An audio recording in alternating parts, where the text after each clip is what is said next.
ஓசூர் அருகே கட்டுப்பாட்டை இழந்த சரக்கு லாரி சாலையோர வீட்டின் மேல கவிழ்ந்த விபத்துல வீடு முற்றிலும் சேதமடைஞ்சிருக்கு.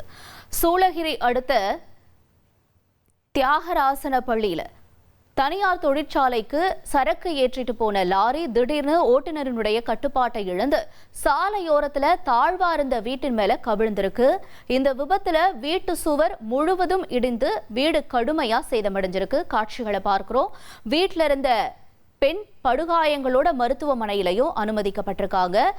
அது மட்டும் இல்லாம இந்த பகுதியில கனரக வாகனங்கள் அதிவேகமா போறதா பொதுமக்களும் தொடர்ந்து குற்றச்சாட்டுகளையும் வச்சுட்டு வராங்க. போலீசாரோட வாக்குவாதத்திலையும் ஈடுபட்டிருக்காங்க. இந்த சம்பவம் தொடர்பா சூளகிரி போலீசார் மேலும் விசாரணையும் தீவிரப்படுத்தி இருக்காங்க. இனி செல்லும் இடமெல்லாம் செய்தி. தந்தி டிவியின் வாட்ஸ்அப் சேனலை ஃபாலோ பண்ணினா செல்ல இருக்கும் இடமெல்லாம் செய்தி. இதோ QR கோட் இப்பவே ஸ்கேன் பண்ணுங்க, ஃபாலோ பண்ணுங்க.